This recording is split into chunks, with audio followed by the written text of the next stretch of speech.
Issue of shares rather company accounts का easiest concept, सबसे मजेदार कॉन्सेप्ट, ठीक है ना। छोटा सा कॉन्सेप्ट है, इसलिए आज का दिन इसको एलोकेट किया कि आज ही शुरू होगा, आज ही खत्म भी हो जाएगा। बहुत ही मजेदार, बहुत ही ज्यादा स्कोर, बहुत कम चीजें होंगी जो मैं शेयर में बोल पाऊंगा स्कोरिंग है, बहुत इजी है। तो ये उनमें से एक, तो प्लीज अपनी पूरी एनर्जी लगा देना, अपना मतलब 4 नंबर पक्के कर लोगे शेयर्स में। 4 नंबर मतलब आप सोचो 25% मार्क्स एक क्लास में। चले काम की बात पे आते हैं। इशू ऑफ शेयर्स फॉर, और सेम चीज 100% रेप्लीकेशन डिबेंचर्स में भी आएगी, added advantage. Issue of shares for consideration other than cash, issue of shares for consideration, consideration other than cash. अभी तक हमने क्या कर रहे थे, शेयर्स इशू कर रहे थे पैसों के लिए, शेयर्स इशू करें मुझे पैसे मिलेंगे। Now consideration other than cash, cash के अलावा मुझे कुछ मिल रहा है। कह रहे सर जैसे कि मैंने किसी से कोई एसेट खरीदा, मशीन खरीदी, बिल्डिंग खरीदी, कोई भी एसेट, कुछ भी, आपकी दुकान है फर्नीचर की, मैंने आपसे 5 लाख रुपए का फर्नीचर खरीदा, मैंने कहा मेरे पास पैसे तो नहीं है बट मैं आपको अपनी कंपनी के शेयर दे सकता हूँ। अब आपकी मर्जी है, आप बोलोगे भाग गए यहाँ से, पैसे हैं तो आ जाना, otherwise I will not accept shares. तो ट्रांजैक्शन नहीं होगी। तो ऑब्वियसली ट्रांजैक्शन हो ही कब रही है, जब दोनों पार्टीज अग्री कर रही है। आपने, बिजनेस एंटिटी ने खरीदा किसी से एसेट, एसेट परचेज करा, पैसों की जगह शेयर्स दे रहे हैं, एक सिनेरियो। दूसरा, मैंने किसी का पूरा बिजनेस ही एक्वायर कर लिया, मैंने किसी का बिजनेस एक्वायर करा, बिजनेस एक्वायर करने में पैसों की जगह मैं क्या दे रहा हूं, शेयर्स दे रहा हूं।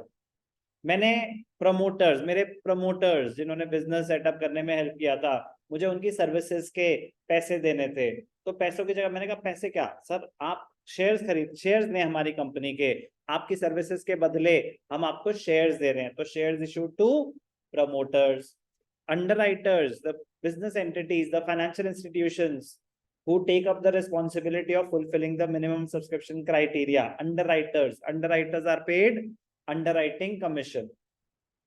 तो पैसे तो दे ही सकते हैं, इन सारे सिनेरियो में पैसे तो दे ही सकते हैं, बट पैसों के साथ या पैसों की जगह हम उनको क्या दे रहे हैं, शेयर्स दे रहे हैं।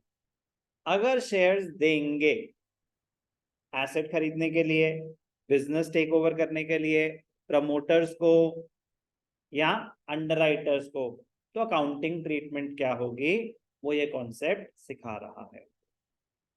I repeat, it is the easiest and the most scoring part of company accounts. दोनों में एग्जिस्ट करता है, शेयर्स में भी, डिबेंचर्स में भी। 4 सिचुएशन है हमारे केस कोर्स में, एसेट खरीदा, या पूरा बिजनेस टेक ओवर करा, या प्रमोटर्स को दिए, या अंडरराइटर्स, एक एक करके डील करेंगे।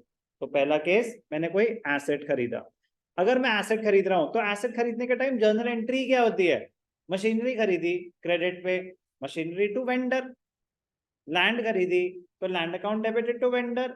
तो at the time of purchase of an asset, जब हम एसेट खरीद रहे हैं तो एसेट अकाउंट डेबिट हो रहा है, एसेट अकाउंट डेबिट हो रहा है, क्यों डेबिट हो रहा है परी, increase in asset, increase in asset, तो जो भी एसेट है वो यहाँ पे डेबिट हो जाएगा। कोई डाउट, वेंडर क्यों क्रेडिट हो रहा है, आपने अभी पैसे नहीं दिए, आपने अभी पैसे नहीं दिए, तो फर्म की लायबिलिटी बढ़ रही है। सर वेंडर क्या होता है, गुड्स अगर हम क्रेडिट पे परचेज करते हैं तो उसको टर्म देते हैं क्रेडिटर, जिस पार्टी से क्रेडिट पे खरीदे। और अगर एसेट परचेज कर रहे हैं क्रेडिट पे, एसेट परचेज कर रहे हैं क्रेडिट पे, तो जिस पार्टी से एसेट खरीदे थे उसको टर्म दिया जाता है वेंडर। क्या टर्म दिया जाता है, वेंडर। अब वेंडर का नाम दिया होगा अगर कि purchase machinery from XYZ limited, तो XYZ लिमिटेड आएगा। वेंडर तो, अब जैसे एसेट तो कंसेप्चुअल एंट्री है, एसेट कौन सा है, एसेट डेबिट होगा, मशीनरी है तो मशीनरी। ऐसे ही वेंडर का नाम दिया होगा तो वेंडर क्रेडिट होगा अपने नाम से। नाम नहीं दिया हुआ अगर, बस लिखा है machinery purchase and the payment was made as follows, कि हमने शेयर्स दिए, पैसे दिए, कुछ भी दिया, नाम गिवन नहीं है, तो आप वेंडर लिखेंगे। क्या लिखेंगे, वेंडर। क्लियर, पहली एंट्री एसेट परचेज कर लिया। अब दूसरी होती है सेटलमेंट ऑफ लायबिलिटी। दूसरी एंट्री किस चीज की होगी, settlement of liability towards the vendor. अब मैं अपनी लायबिलिटी कैसे सेटल कर सकता हूं मेगा? पैसे दूंगा।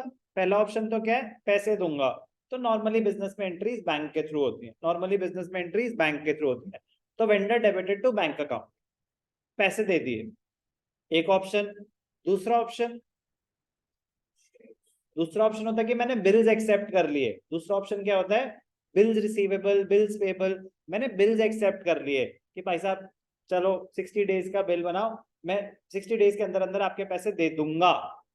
तो बिल्स एक्सेप्ट कर लिए, बिल्स ऑफ एक्सचेंज। तो मैंने पैसे देने हैं, तो मेरे लिए क्या है वो? Bills payable. तो उस केस में एंट्री क्या होगी? Vendor debited to bills payable. Normally हम अब कंपनी के बुक्स में एंट्रियां पास कर रहे हैं, बट वही सेम चीज वेंडर के लिए क्या है? Bill receivable. जिसने पैसे देने हैं उसके लिए बिल्स पेएबल होता है, जिसको पैसे मिलने हैं उसके लिए बिल रिसीवेबल। कोई डाउट? पैसे दिए तो vendor to bank, bill accept किया तो वेंडर टू बिल्स पेएबल। उसका इशू ऑफ शेयर से तो कोई लेना देना नहीं है अभी तक। अब आते हैं काम की बात पे कि शेयर्स दिए।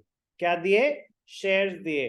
तो डायरेक्ट एंट्री होती है वेंडर डेबिटेड टू, अगर इक्विटी शेयर्स दिए तो to equity share capital, preference shares दिए तो टू प्रेफरेंस शेयर कैपिटल, कुछ मेंशन नहीं है तो vendor debited to share capital.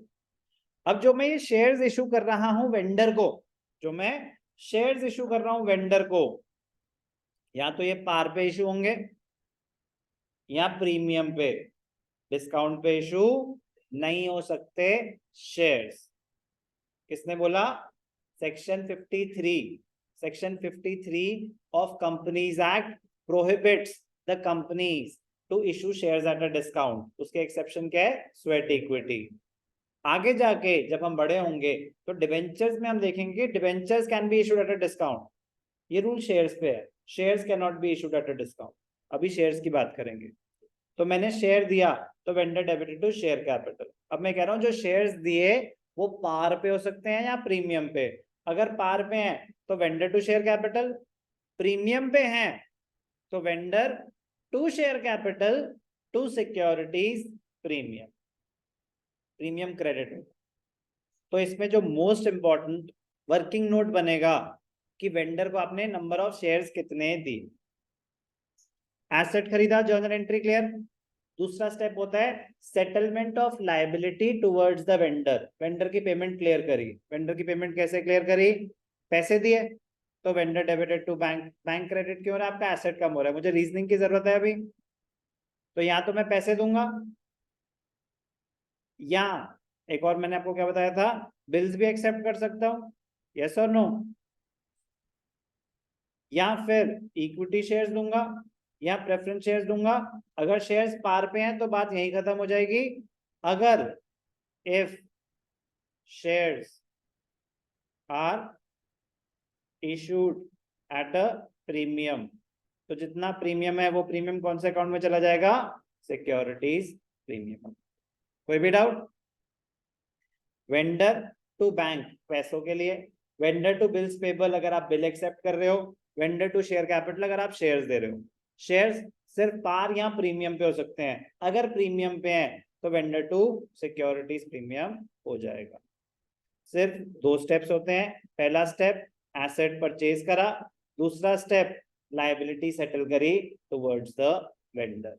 अभी हमने फर्स्ट केस सुना है, जब हम एक सिंगल एसेट परचेज कर रहे हैं तो क्या ट्रीटमेंट होगी। इसके कुछ एग्जांपल्स डिस्कस करते हैं।